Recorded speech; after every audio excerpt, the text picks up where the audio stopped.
بسم اللہ الرحمن الرحیم۔ محترم ناظرین، حضرت یونس علیہ السلام گئے، کچھ لوگوں کے ساتھ کشتی میں سوار ہوئے۔ کشتی سواروں کے ساتھ ڈولنے لگی، وہ ڈر گئے کہ ڈوب جائیں گے۔ انہوں نے ایک شخص کے بارے میں قرعہ ڈالا کہ اپنے درمیان میں سے اسے دریا میں پھینک دے تاکہ وہ اس سے ہلکے پھلکے ہو جائے۔ قرعہ یونس علیہ السلام کے نام کا نکلا۔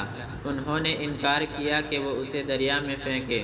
پھر انہوں نے دوبارہ قرعہ ڈالا، وہ بھی اس کے نام کا نکلا۔ انہوں نے انکار کیا، پھر انہوں نے قرعے کا اعادہ کیا، پھر بھی اس کے نام کا نکلا۔ اللہ تعالیٰ نے ارشاد فرمایا، تو یونس قرعے میں شریک ہوئے تو یہی ملزم ٹھہرے۔ محترم ناظرین، یہ قرعہ انہی کے نام کا نکلا۔ یونس علیہ السلام کھڑے ہوئے، اپنے کپڑے سمیٹے، پھر اپنے آپ کو سمندر میں پھینک دیا۔ اللہ تعالیٰ نے ایک دیو ہیکل مچھلی کو بھیجا، وہ پانی کو چیرتی ہوئی آئی اور اس نے یونس علیہ السلام کو اسی وقت لقمہ بنا لیا جب انہوں نے کشتی سے چھلانگ لگائی تھی۔ اللہ تعالیٰ نے اس مچھلی کی طرف وحی کی کہ تو نے اس کا گوشت نہیں کھانا اور نہ اس کی کوئی ہڈی پسلی توڑنی ہے۔ محترم ناظرین، حضرت یونس علیہ السلام مچھلی کے پیٹ کے اندھیرے، سمندر کے اندھیرے اور رات کے اندھیرے میں تھے۔ اندھیرے تہ بتہ چھائے ہوئے تھے۔ اندھیرے کس قدر شدید تھے، سلامتی کس قدر دور تھی۔ جس قدر اللہ نے چاہا وہ ٹھہرے۔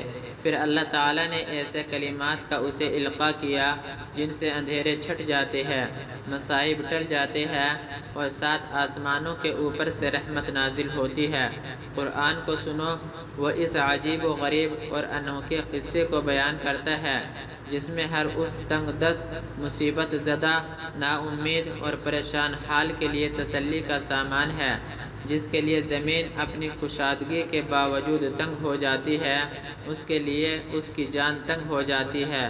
وہ بچشم خود دیکھ لیتا ہے کہ اللہ کے سوا کوئی پناہ گاہ نہیں۔ اللہ تعالیٰ کا ارشاد ہے، اور مچھلی والے کو بھی ہم نے نوازا۔ یاد کرو جب کہ وہ بگڑ کر چلا گیا تھا اور سمجھا تھا کہ ہم اس پر گرفت نہ کریں گے۔ آخر اس نے تاریکیوں میں پکارا، انہیں کوئی معبود حقیقی مگر وہی، پاک ہے تیری ذات، بے شک میں نے ظلم کیا تھا۔ تب ہم نے اس کی دعا قبول کی اور غم سے اس کو نجات بخشے، اور اسی طرح ہم مومنوں کو بچا لیا کرتے ہیں۔